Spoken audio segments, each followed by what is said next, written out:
मेरा नाम समरीन है। मैं देहात की रहने वाली हूँ। हम 2 भाई बहन थे, वो छोटा था।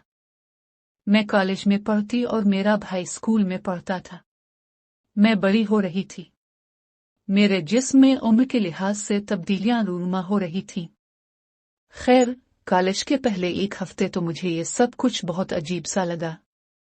फिर कुछ दिनों बाद सब कुछ समझ में आ गई। मैंने ये सब मामले किसी को नहीं बताया। मैं यूट्यूब पर जानकारी ले लेती थी। न ही मैंने घर में और न ही कॉलेज में किसी के साथ इस बारे में बात की।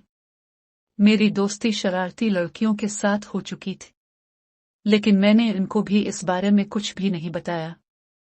आखिरकार मैंने एक दिन हिम्मत की और उनसे पूछ लिया कि ये सब मेरे साथ किया हुआ है, तो वो हंस पड़ी और कहने लगे, अरे बेवकूफ, ये तो सबके साथ होता है। मैंने कहा, अच्छा। मैंने पूछा, ये क्यों होता है? तो वो कहने लगे, तुम्हें नहीं पता। मैंने कहा, मुझे इसके बारे में कुछ मालूम नहीं है। तो इसने मुझे बताया कि अब तुम बड़ी हो गई हो। तुमने नोट किया होगा कि तुम्हारा हिस्से बहुत बड़ा हो गए हैं। ये सुनकर मैं शर्मा सा गई और हाँ में सर हिला दिया। मेरी दोस्ती सुनिए से काफी गहरी हो चुकी थी। अब हम एक दूसरे के साथ अपनी जाती जिंदगी के मामले भी शेयर करना शुरू कर दिए थे। एक दिन कॉलेज में मेरी एक दोस्त नौशीन ने मुझे कहा कि तुम रोमांटिक फिल्में देखती हो, तो मैंने कहा, नहीं, मुझे इसके बारे में मालूम नहीं था। तो वो कहने लगी, आज मैं तुम्हें दिखाऊंगी। मैंने भी कहा, ठीक है। शाम को वो मेरे घर आए। इसने मेरी बाबा को कहा, अंकल, मैंने आपके बेटी के साथ कॉलेज का काम करना है। तो पापा उम्मी ने इसको मेरे कमरे में भेज दिया और उसने दरवाजे को अंदर से लॉक लगा दिया और कहने लगी, आ जाओ, तुम्हें फिल्म दिखाती हूँ। मैं उसके पास जाकर बैठ गई। इसने मोबाइल पर वो फिल्म चला। जैसे ही फिल्म शुरू हुआ तो मैं हैरान हो गई, क्योंकि फिल्म में ऐसी चीजें थीं। मैंने इसे मना किया कि ये क्या दिखा रही हो, तो वो कहने लगी, अरे देखो तो सही, बहुत मजा आने वाली है। ठीक 7 मिनट बाद वाकई मुझे मजा आना शुरू हो गया। फिर उसने मुझे बताया कि ये सब कुछ क्या होता है।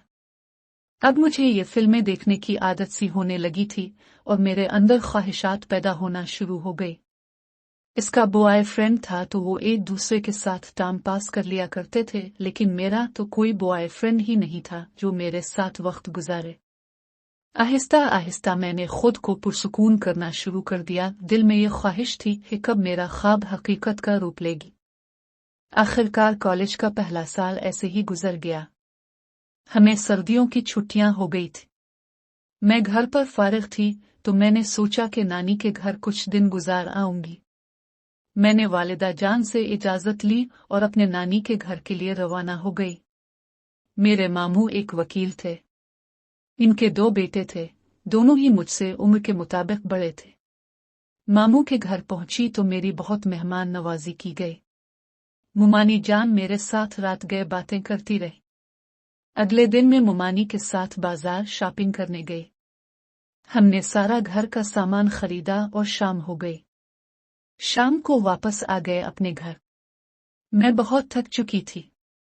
शाम को पेट भर खाना खाने के बाद मैं अपने कमरे में चली गई।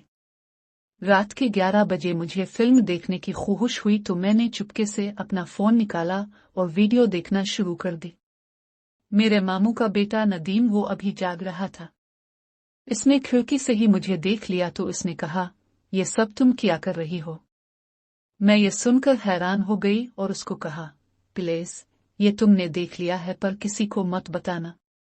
इसने मुझे कहा, ठीक है, मैं नहीं बताऊंगा, लेकिन इसके बदले मुझे भी कुछ चाहिए ना। मैंने कहा, तुम्हें जो चाहिए वो ले तुम, लेकिन प्लीज किसी को बताना नहीं। नदीम अपने कमरे में चला गया और मैं परेशानी के आलम में सो गई। सुबह मैं इसी खौफ में उठी।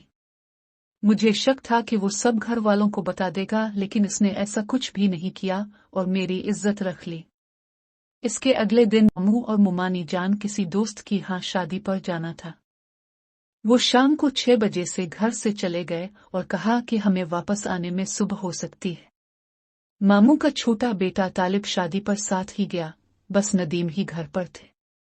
हम दोनों कजिन मोबाइल पर गेम खेलने लगे। 2 घुटने हमने खेला। मुझे प्यास बहुत लग रही थी तो मैं उठी और फ्रिज में पानी लेने के लिए गई। मैं किचन में पहुंची तो नदीम पीछे से आया और मुझे गले लगा लिया। मैंने कहा, आप ये क्या कर रहे हो? ये कैसी हरकत की है? वो नहीं रुका और मुझे जोर से गले लगाते हुए कहा, अपने ही तो कहा था जो चाहूं मांग लूं। मैं उसका इरादा समझ गई कि इसके दिमाग में क्या चल रहा था। मैंने कहा, ये कभी नहीं हो सकता। लेकिन वो मानने को तैयार ही नहीं था। मुझे साफ तौर पर महसूस हो रहा था इसने मुझे नहीं छोड़ा और जिद पर उड़ा ही रहा। तो मैंने कहा, ठीक है, क्योंकि अब मुझे भी इस वक्त अच्छा एहसास होना शुरू हो गया था और जो मैं चाहती थी वो ख्वाब हकीकत का रूप अपनाने वाला था। कब मेरे में ले गया और फिर वो हो गया जिसकी मुझे सालों से तलब थी। मैंने इसकी ख्वाहिश भी पूरी कर दी और अपने एहसास को भी हकीकत का रूप दे ही दिया। इंसान को हमेशा सीधा रास्ता लेना चाहिए, ना का गलत। दोस्तों, कहानी कैसी लगी? कमेंट मैं जबरदस्त लिख दो। शुक्रिया।